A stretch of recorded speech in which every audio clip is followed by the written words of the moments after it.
يلا بسم الله نشوف أول مكاسب ايكو واي، وهي مكاسب الكود الشخصي لما بتعملي مبيعات انت بنفسك. أول حاجة عندنا هي الكاش باك.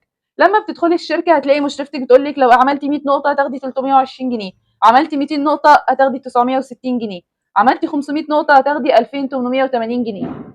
تمام، الفلوس دي جت ازاي او الحسابات دي جت ازاي؟ انا عاوزاكي تكوني شريكه واعيه وتسالي عن كل نقطه بتتقلب وتعرفي تحسبي مكسبك بنفسك. قبل ما نشرح معادله الكاش باك محتاجه تفهمي مفاهيم مهمه زي النقطه والسيو.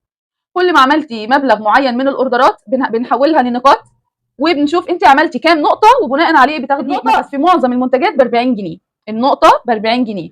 يعني لو عملتي 100 نقطه هتضربي في 40، ده بتعرفي قيمه ال 100 نقطه مثلا في 40 ب 4000 جنيه. ده قيمتهم فلوس، دي فلوس، دي نقاط، دي قيمه النقطه الواحده.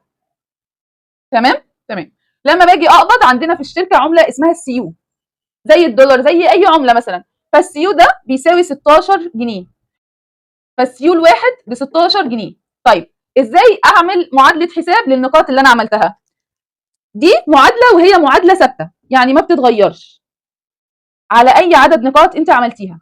بتشوفي انت عملتي كام نقطه وبتشيلي منهم 50 نقطه بتوع تفعيل الحساب. يعني اول 50 نقطه ما فيش عليهم كاش باك، فانت بتحسبي النقاط اللي عملتيها وتشيلي منهم 50 نقطه. يعني لو انت عامله 50 بس، ف 50 ناقص 50 صفر، فانت كانك عميله عاديه في الشركه، مالكيش كاش باك. الكاش باك بتاخديه من بعد ال 50 نقطه.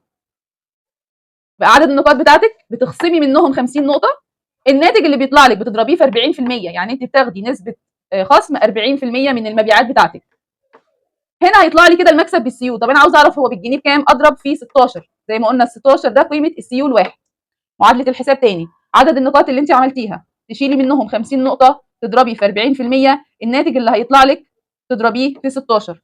مثال، انت عامله 110 نقطه، ف 110 ناقص 50 انت تقدري تعمليها خطوه خطوه او خطوه واحده على الاله الحاسبه. يعني تقولي 110 ناقص 50 بتساوي 60، 60 في 40%، والناتج هتضربيه في 16. اكتبي معايا على الاله الحاسبه.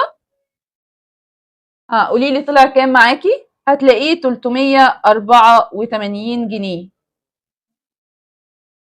كاش باك بتاخديهم من شركه ايكوي. فمش محتاجه اقول لك ان كل ما زودتي مبيعاتك كل ما الكاش باك بتاعك زاد. خلونا نحسب مع بعض مثال تاني، وانت عاوزاكي تمسكي الاله الحاسبه بتاعتك او تليفونك وتحسبي معايا. لو حد عامل 550 نقطه، قلنا بنشيل منهم 50، الناتج اللي بيطلع بنضربه في 40% في 16، فهتاخد كاش باك 3200 جنيه. شوفي انت عاوزه تاخدي مكسب كام من بيعك للمنتجات، وحققي التارجت بتاعه، وايكو واي هتحقق لك حلمك.